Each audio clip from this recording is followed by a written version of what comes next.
환영합니다. 좋아요, 구독, 알림 설정까지.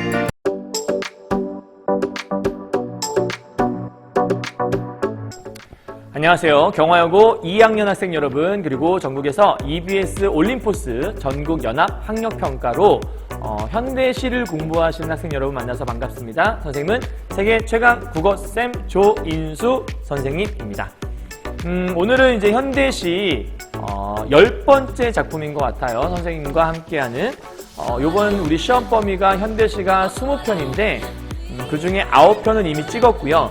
한 편은 절정, 264의 절정이라는 시가 있어서 그건 이미 찍어놓은 게 있어서 그거는 건너뛸 거고, 그러면 11번째 작품이 되는 것 같아요. 우리 김기택의 벽이라고 하는 시를 함께 볼 예정이거든요. 그래서 오늘은 김기택의 벽이 무슨 내용이 있을까? 벽이 뭘까?에 대해서 좀 고민하시면서 보시면 될 것 같습니다. 알겠죠? 자, 한번 가볼까요?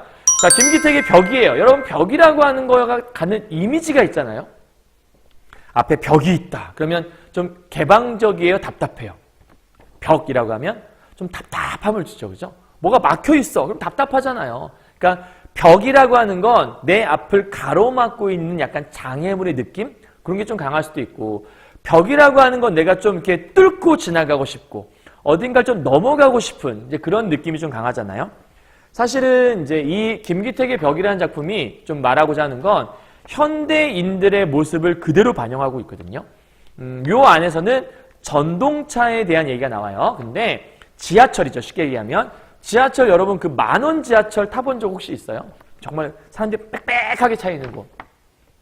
만원 버스를 생각해도 좋을 것 같아요. 근데 만원 버스를 탔을 때 여러분의 몸이 호리호리 하잖아요. 그러면 이제 막 내려야 되는데 앞에 사람들이 꽉 막고 있어. 그럼 내리기 힘들잖아. 저기 좀 내립시다. 그런데 앞에 사람이 안 움직여. 그래서 못 내리고 오히려 몇 정거장을 더 갈 때도 있는 그런 것도 되게 흔한 일이거든요. 그때 사람들이 좀 배려해주면 좋을 텐데 자기도 어딘가에 가야 되니까 그 자기 생각 때문에 다른 사람들을 배려하지 못하는 모습이 되게 많이 있거든요. 그러한 내용들이 이 안에 담겨 있어요. 자, 이 내용을 머릿속에 담은 상태에서 작품을 보시면 좋을 것 같습니다. 갑시다. 김기택의 벽입니다. 사실 우리가 시를 볼 때 내가 늘 얘기했던 거, 화자가 누구인지, 화자가 없다면 숨어 있을 거니까 그럼 대상을 강조할 텐데 그 대상이 무엇이 있을지 생각해 보라 그랬죠? 일단 보죠. 여기 보니까 나나 우리가 있나 찾아봤더니 나나 우리는 안 보여요. 그죠? 그러니까 이 시는 나나 우리라고 하는 화자 중심의 시는 아니고요.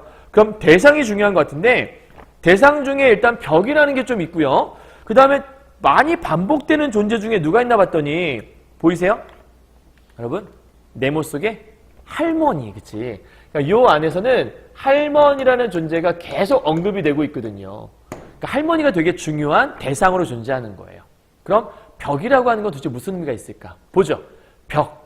옆구리에서 아까부터 무엇인가 꼼지락거리고 있었대. 내려다보니 작은 할머니가 있었대. 그러니까 지금 그 무언가가 뭐야, 얘들아? 무언가가 할머니야.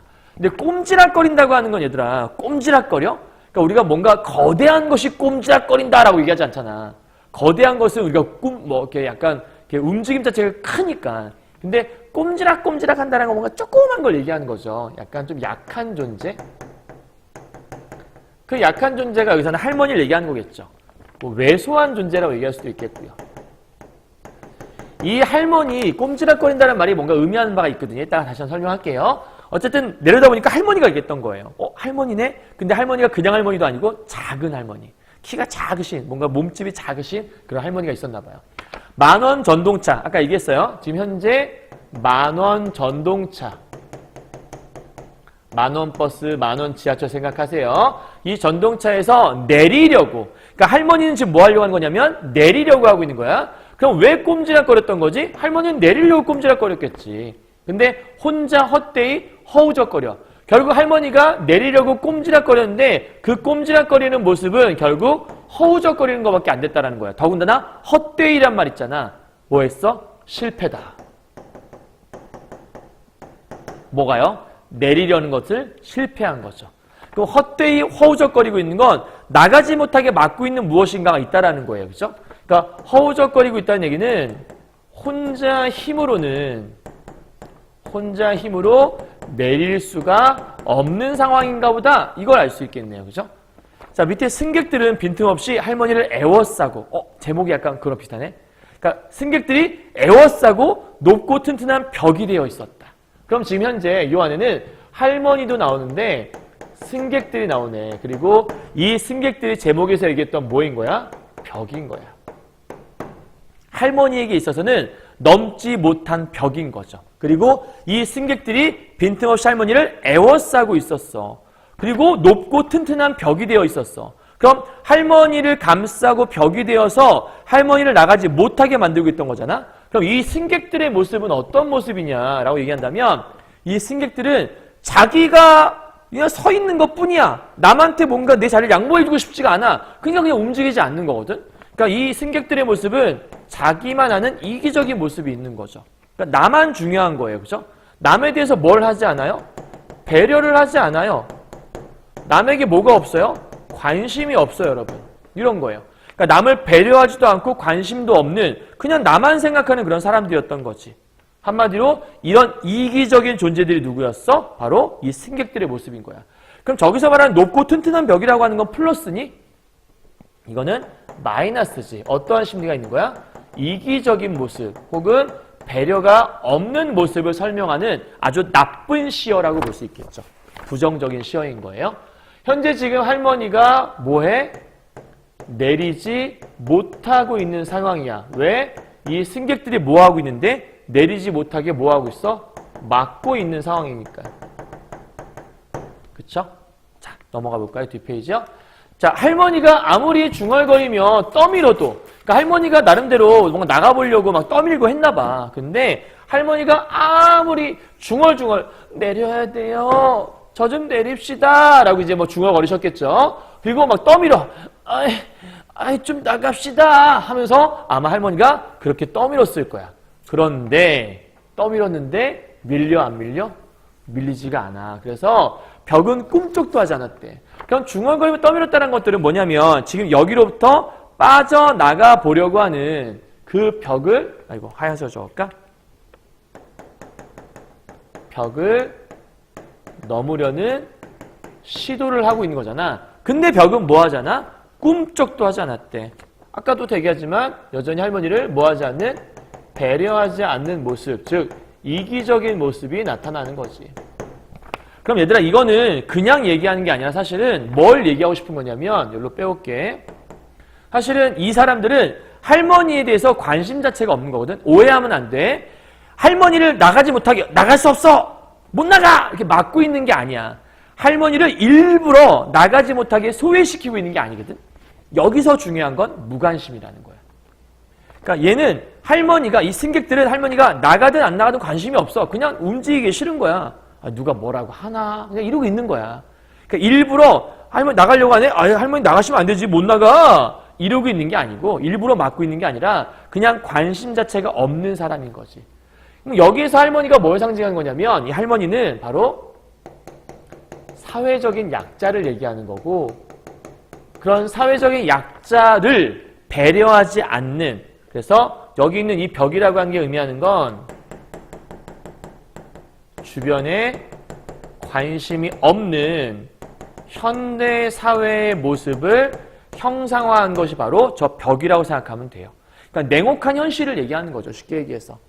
할머니는 있는 힘을 다하였으나 여전히 마찬가지로 시도를 하고 있어. 하지만 태아의 발가락 얼마나 약한 존재니 그 발가락처럼 꿈틀거릴 뿐이었대. 그러니까 할머니의 시도는 여전히 아무것도 효력을 발휘하지 못하죠. 할머니의 그 나약한 모습을 얘기하네요. 전동차가 멈추고 문이 열리고 닫혔지만 벽은 조금도 흔들림이 없어. 여전히 할머니는 내리지 못하고 있는 상황인 거야. 계속해서 할머니는 뭘 받지 못하고 있어? 배려를 받지 못하고 있는 거지. 할머니가 필사적으로 꿈틀거리는 동안 꿈틀거릴수록 점점 작아지는 동안 그러니까 지금 할머니가 필사적으로 꿈틀거리는 동안 뭐 할수록 하는 동안 약간 구조가 좀 비슷하니까 뭐 대꾸라고 볼 수도 있겠는데 중요한 건 할머니가 점점점 상태가 안 좋아지고 있네. 그렇게 안 좋은데도 불구하고 승객들은 빈틈을 더 세게 조여. 그러니까 빈틈 막 밀지 마세요 하면서 막 이렇게 조이고 있는 거야. 그러니까 지금 할머니가 그 고통이 좀 더 증가하고 있는 모습인 거지. 한마디로 얘기해서 더 냉혹해지고 있는, 더 냉혹해지는 사회의 모습을 보여주는 거고 더욱 견고한 벽이 되고 있다. 여전한 이기심의 모습, 여전히 이기적인. 그러면 이런 이기적인 모습을 왜 썼을까? 여기서는 그러한 모습을 뭐 하는 거예요? 비판하고 있는 시인 거죠. 그렇다면 할머니와 승객들은 서로 뭐가 될 수 있어요? 이렇게 대조가 될 수 있겠네요. 이해하셨나요? 여러분 잘 보시면 여기서 위에 쪽에 보니까 이런 거 있었거든요, 얘들아. 높고 튼튼한 벽이 되어 있었다. 위에서 하나, 둘, 셋, 넷, 다섯, 일곱 번째 줄이야. 높고 튼튼한 벽이 되어 있었다. 근데 맨 마지막 보면은 똑같아. 더욱 견고한 벽이 되고 있었다라고 얘기했어. 그러니까 무엇이 되어 있었다, 무엇이 되고 있었다. 약간 비슷한 구절이 좀 반복되고 있죠. 근데 완전 똑같은 건 아니기 때문에 이것은 구절을 변주했다라고 설명하기도 해. 그래서 나중에 문제에서 구절을 반복 변주하여 라고 나오면 여러분이 맞는 말이라고 여러분 생각할 수 있어야 돼요. 아시겠나요? 그러니까 시 자체는 어렵지 않죠. 일상적인 내용을 통해서 그 일상적인 소재를 통해서 사회적인 현실을 비판한 거라고 볼 수 있어요. 그러니까 일상적인 소재는 뭐예요? 그냥 만원 지하철, 그러니까 사람이 꽉 차 있는 지하철이라고 하는 일상적인 공간을 제시해서 사람들이 얼마나 이기적인 모습을 보이고 있는지 어디에서? 현대 사회에서. 그런 걸 설명하고 있는 시라고 보시면 돼요. 되게 어려운 시는 아니에요. 그냥 무관심한 현대 사회를 비판하는 시. 자, 마지막 정리하죠.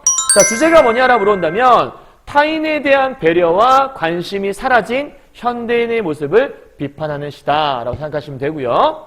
특징이 뭐냐? 시어의 반복 및 변주가 나타나고 있다. 아까 얘기했죠? 더욱 견고한 벽이 되고 있었다. 아까는 되어 있었다. 그러니까 문장 구조가 좀 비슷한 거니까 선생님은 유사한 통사 구조의 반복인가요? 그렇게 볼 수도 있죠. 강조하기 위해서 반복하고 있는 거예요. 다음 대조적인 시어, 할머니와 승객들을 대조하고 있고요. 일상적인 소재, 지하철이라는 소재 속에서 이야기를 통해 사회적 존재, 존재래.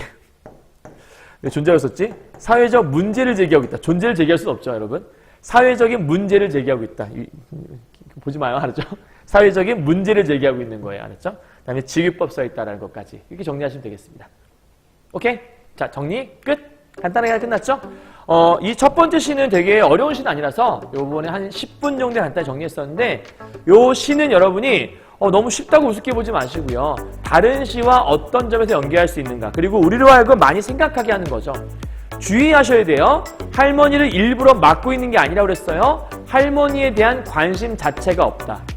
이기적인 마음 때문에 나만 생각하느라 다른 사람들에게 관심을 두지 않고 있는 세태를 비판하는 거지. 그래서 이제 할머니가 약간 소외된 모습으로 있는 거죠. 근데 일부러 뭐 소외를 시키고 있다 사람들이 이렇게 얘기하면 조금 무리가 될 수 있어요. 그러니까 무관심한 거에다 초점을 맞춰서 이 글을 보시면 좋을 것 같습니다. 아시겠죠? 자, 고생하셨고요. 우리 다음 시간에는 선생님이 김남주의 생명이라는 시를 강의할 거거든요. 그 시로 만나뵙도록 하죠. 그럼 수고하셨습니다. 안녕!